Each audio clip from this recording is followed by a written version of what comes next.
How was the experience with Dave and what you guys built together at the very beginning of COVID? Life-changing. It was amazing. Like When I all tell the you, photos and stuff that were coming out of there.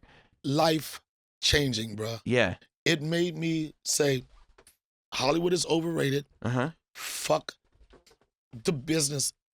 I mean, damn, man. It was like I got in touch with nature. Mm-hmm. You've really realized during the pandemic things that you appreciate, what's really important. Simple shit's important. And we take so many things for granted. Like when the pandemic was going down, it used to fuck me up to ride past a playground and not see kids playing. Yeah. Simple shit. Like simple shit is like I used to take my son to the park. That's closed down. Restaurants closed down. Just simple shit that you took for granted, it made you appreciate it more.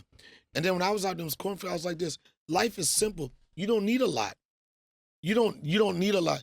You don't need the fancy shit. You don't need to stunt with the cars. You need to be around good people that have positive energy that you can build with, create with, and enjoy each other. Mm-hmm. That's what we did. That summer, to this day, people that came out and had that experience, they were like, even when the world opened back up where you could start doing stuff, people was like this, I want to go back to summer camp. Because we created a community of creatives. We would fucking party together, cook together. And I know this is crazy shit. I became the river ninja. The River Ninja? River Ninja. I got excited about kayaking and canoeing. We went one day. It was the most peaceful shit I've ever experienced. You cannot imagine going down the fucking Mad River with fucking 40 canoes, kayaks, and 30 of them were black people that never been on the water before. We playing Pop Smoke music and shit like that. We blew that goddamn river up. But it was a connection. How rapid is it? This was like a zero. It wasn't it was like they call it, don't disrespect me. You had to ask a real river question, motherfucker. Yo, you did. Rapid's the only word I know. Only a white person would ask what course was it. Was it a 3 or was it a 5? It was a 0.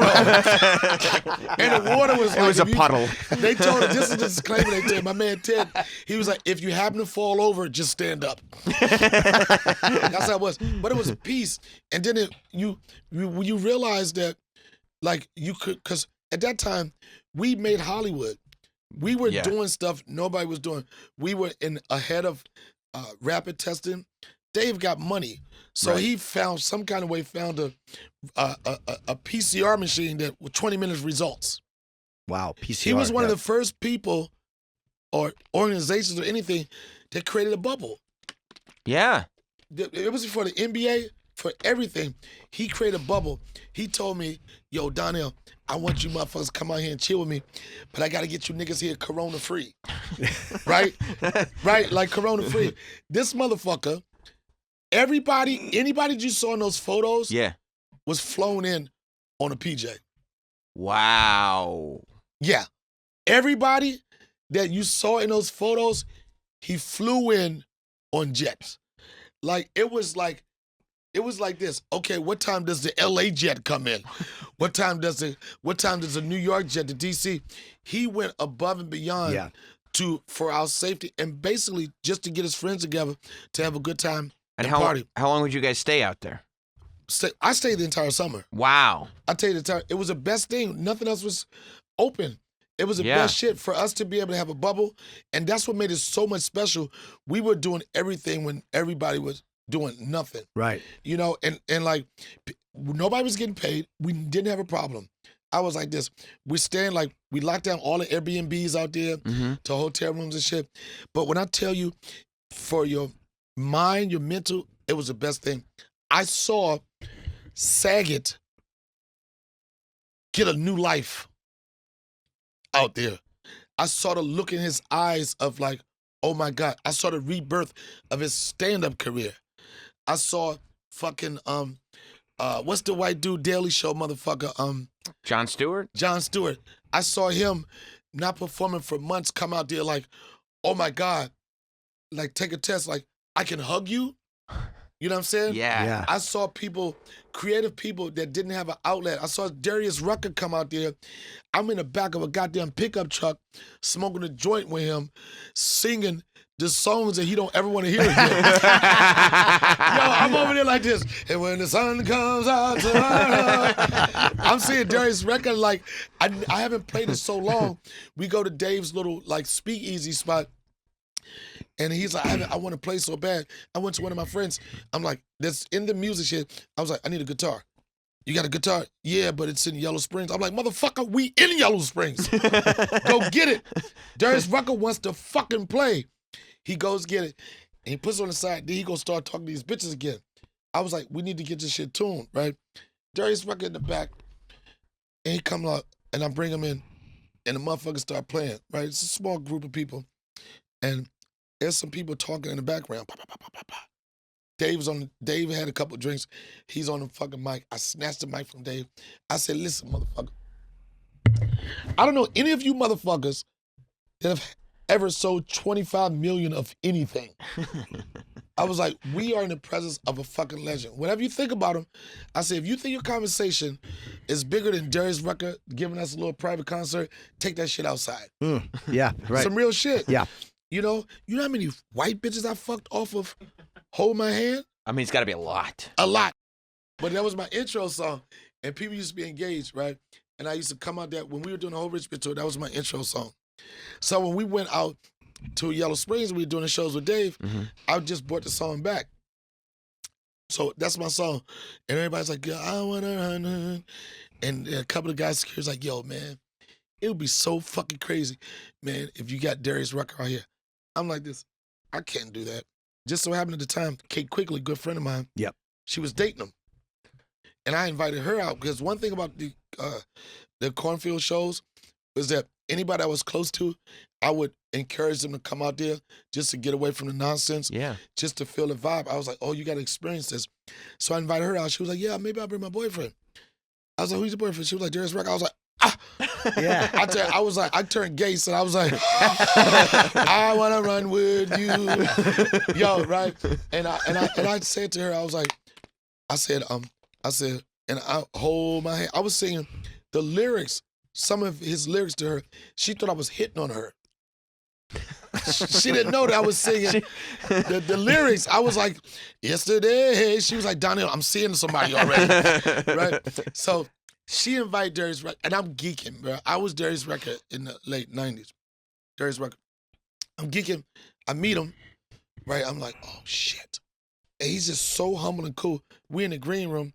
So now he's like a clean guy, country dude. Probably never heard him curse or anything. Yeah. So he's going to get his seat. And I'm nervous. Going back to what he said, I was nervous to perform. Sure. Because I know I'm going to use his song as my intro. So he's leaving the green room to go get his seat. And he says, this is what he says to me. He said, nigga, you better be funny. Yo, I was so proud. I was like, did Darius Rucker just call me the N-word? I feel like I was in a Chappelle sketch. I felt validated. I was like, nigga, I've been waiting for you to say that shit, right? But it put so much pressure on me. I was like, don't. The worst thing to tell a comedian is be funny, because now you got the pressure on you. Yeah, and you panic, yeah. So I go on stage, and I'm doing my intro, walk on music is yesterday, I wanna run, whatever. And I'll get call and response with the audience. That's just my thing. I do the show. Now I'm still want to make an impression on him. I was like, maybe Darius Rucker didn't feel me. So the outro, I said, DJ, y'all play that shit again. Y'all motherfuckers. And I'm trying to get people to sing. I was like, it's not a motherfucker in here. Not no nigga in here know the words to this song. Not one motherfucker know the words to this song. And all of a sudden, from the back, this motherfucker has a mic. Darius Rucker, I'm trying to encourage the audience to sing it. And this motherfucker comes up behind me. Yesterday, I saw ya. Yo, the fucking cornfields went ape shit, bro. I was like, yes! We was going back and forth. One of the best moments.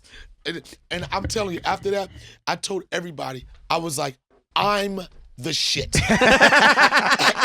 No, I'm telling you, Joe, I was like this, I'm the shit. Why do you say that? Because of this fucking moment. A moment that everybody dreamt of actually happened. He was the coolest motherfucker. We get in the back of a pickup truck. That's some white boy country shit Yeah, right there. yeah, it really is. Pickup truck, I ain't giving a fuck about the bumps. I'm like, boom, boom, boom. I'm like, I don't give a fuck. This is a bucket list shit, son. And we had the time of our life. And that's what the whole summer camp feeling was. Yeah. It was unity. I became the river ninja. You did. I came up with a phrase, son. I said, fuck Hollywoods. I'm going from the streets to the creeks. I love that. From the hoods to the woods. Love that. From whores to oars. That's great. From Adidas to Tevas. Wow. Do you know how much money I save? River bitches don't cost a lot. Nothing. No. I took 3 river bitches shopping at Marshall's. Listen, I spent $348.92. I still got a receipt to prove it. I had 3 grocery shopping carts full of shit. Not like, I mean, grocery carts. Right, big the ones. The ones that need a wheel alignment. 3, I could have fucking had a menage a trois with all of these bitches. They all had dresses. They had fucking candles. Wow, candles. Yeah, because you can't go to Marshall without getting a candle. Right. They had some type of salt grinder they're never going to use. Yeah. $348.92. I still have the receipt for it. I was balling out there. Buckeye bitches for the win. Yo, Buckeye bitches got coupons. They save money. Yeah. They don't want to spend money on a lot of shit. They be like this, I wish I would pay $30 for a dress. Right? So like, I could go down there with this coupon. I could get that same Michael Kors dress for $19.99. Buckeye bitches for the win. Yeah, a guy can save a lot of money dating a woman who appreciates a value. Yeah. And another thing I liked about this, people say, what did you like about being in Ohio the most? I was a sex symbol. Yo, them bitches was calling me fine. Really? Yes, look at this face. Yeah. This face looks like it needs something to get pussy with. Like a sense gun. of humor. A gun, sense of humor, a lot of money, a very big dick. This is not a face that could get fucked off face alone. The watch helps. Yeah, the blingy bling. Oh, God Yeah. damn, I could fuck every part of Bethel, Ohio. With this watch, I could fuck a family. And they know it's fake. I know it's fake. Yeah, but yo, man, I don't know. I fell in love with Ohio, man. It took a summer and I fell in love with it. Is there any way to recreate what happened that summer, or is it Great question. Thank you. We've had experience after that. The reason why you could never recreate that summer is because it's the state of the world. And what made it so special is that we were doing it at a time when nobody was doing anything. That's the time capsule. Yeah. Yeah, we can do like we do it like annually now. It's never gonna feel the same as everything's closed, you're open. Yep. Yeah. Pushing it, trying to be normal, it's never gonna be that. And even when I look back on it, I was like this, we was like, yeah, we wanna go back to the river. Yeah, we could go back to the river. But in that situation, when the world was shut down to do something, that's what made it really special. And like you said, with nobody making money, it would have to be a scenario where people aren't making money anyway. Like now that everybody's got gigs and everything. Yeah, Nobody had to give up money to go there. Exactly. Right, that's gonna be a tough thing. Now you did, like you said, to your point, it's like, oh yeah, but I was gonna make 30 racks here, but do I want to go on the river? Right. The river's gonna be kind of empty. But with Memorial Day weekend, what I'm gonna start doing is like, I'm gonna still do my river runs. You know, I'm gonna open it up to the public because that's everybody that came there. Everybody said, yo, I want to go to the river. I want to go to the river. Stewart, Chris Rock, all of Louis C.K. I want to keep that tradition going. But as far as the shows, I don't know if that'll happen anymore, but I want to hit the river. It's just like so calm and so peaceful. Well, the Donnell Rawlings Show is available on all podcast platforms as well as on Donnell Rawlings YouTube. You can see him tonight through Sunday. Caroline's on Broadway, and then he's touring all over the place, California, Miami, Philly, Detroit. DonnellRawlings.com is the place to be. You can follow him on Twitter and Instagram, everywhere, at Donnell Rawlings. We appreciate you, man. I appreciate you. I don't get you. excited about a lot of interviews, but our history and shit, I was like, Yeah. I think this maybe I came, maybe This is like my third time. I want to say it was 3 or 4. You've been here before and definitely on the old O&A show, but it's been a few. Not enough times, though. But I got excited. No homo pause. You got to say that. I understand, Yeah, I knew I was going to come up here and chat it up with you. Appreciate you. Love you guys. Yeah. Awesome, man. Good seeing you, buddy. We'll talk to you Always. soon.